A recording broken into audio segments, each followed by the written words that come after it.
Hey guys, Enchanting Gaming here. I want to make a video touching on a thought I had what Ravensburger could do to help increase the amount of people coming to local play each week.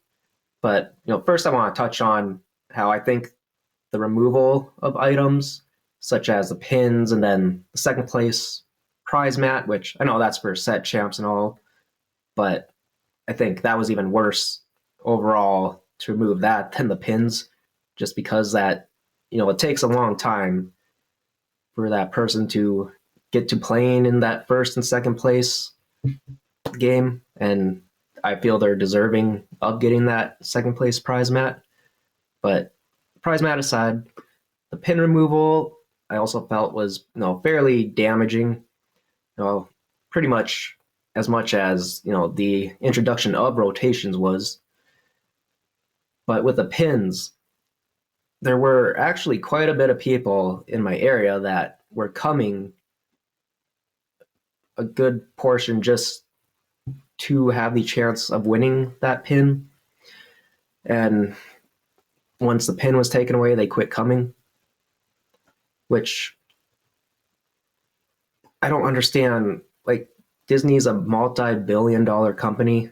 I get it costs money to produce and ship out these items, and it's nice they do it, but Disney makes so much money, it doesn't make sense why it'd be a financial reason they would stop doing this. Just think about it. Their theme parks make a killing, their cruise lines make a killing, their movies, I don't think they're as bad as some people want to say. Like, I get they make woke movies every now and then that tank, but their other movies make up for it. To be honest, I really think it's just Disney wants their stock to tank, like the rich people want it to, so they can then come in when it's cheap and buy a whole bunch of it up.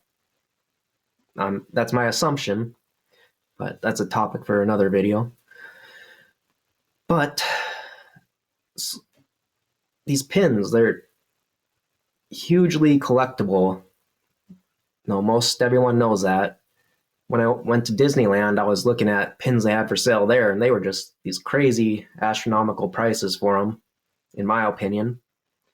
I'm not a pin collector myself, but my wife and daughter like getting them, and so they enjoyed going to the local play for the chance at a pin. But now that there's not that, like, we still have fun playing, but just kind of lessens the reason for a lot of people to go. And that's been the truth, especially in my area. A lot of people have quit going, and it's honestly hard to get any games going nowadays. Like, really, no one shows up anymore. So I'm just trying to come up with some idea for Ravensburger and Disney to do if they're not going to reintroduce the pins. And my thought was making a new product that is unique and only for the people that come to the local play. And in order to get this new product, they must play for, like, say, 2 hours, and then they're eligible to purchase the product, which I think should be like a 3-pack blister.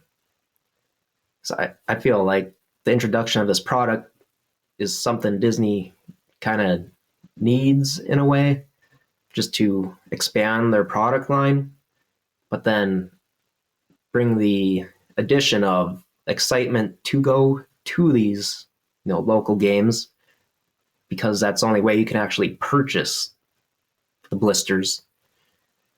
And so then, in order to do this, Disney would have to sell the blisters to the game store and tell them it's a fixed price.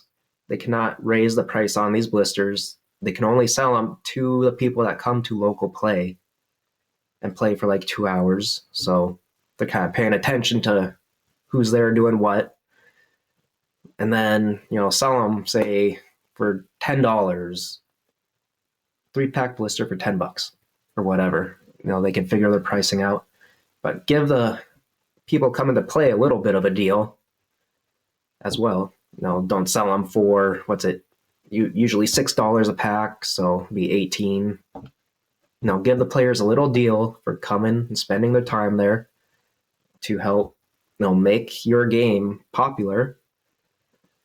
Because I don't understand what Ravensburger and Disney were thinking before taking away the pins and stuff.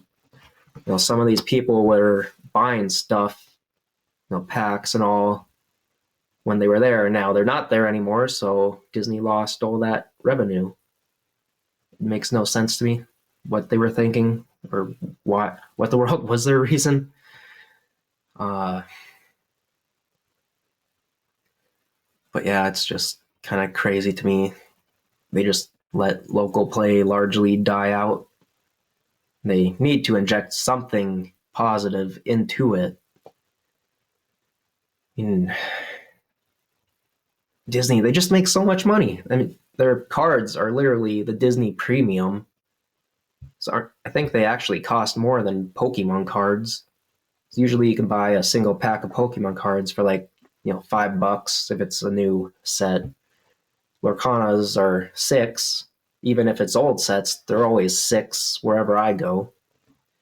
And then the booster boxes, Disney has actually cost more. So like $144 for a booster box.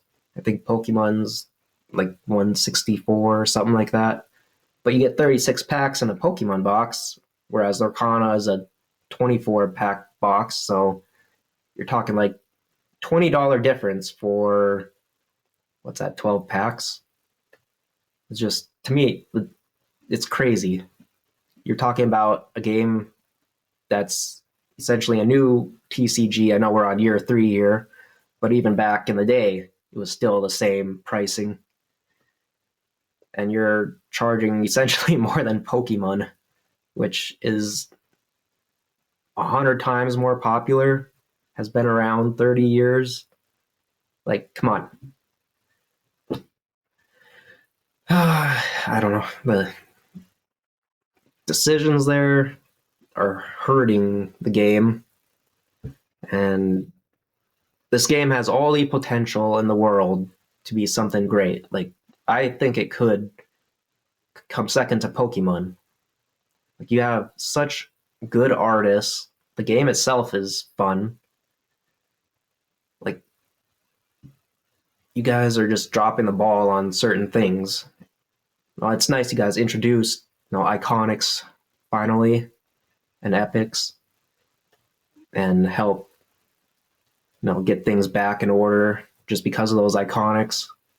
And to be honest, your Enchanted artwork has been a lot greater as well. Like the Winter Spell set, honestly, those Enchanteds, almost all of them could literally have been the iconics. So there's no positives still with Lorcana for sure. But when it comes to local play, there's definitely a lot to be desired still. And I'm just wondering if the introduction of a new product exclusive to players would help, boost the local play scene. So let me know what you guys think in the comments, and I'll catch you guys in the next one.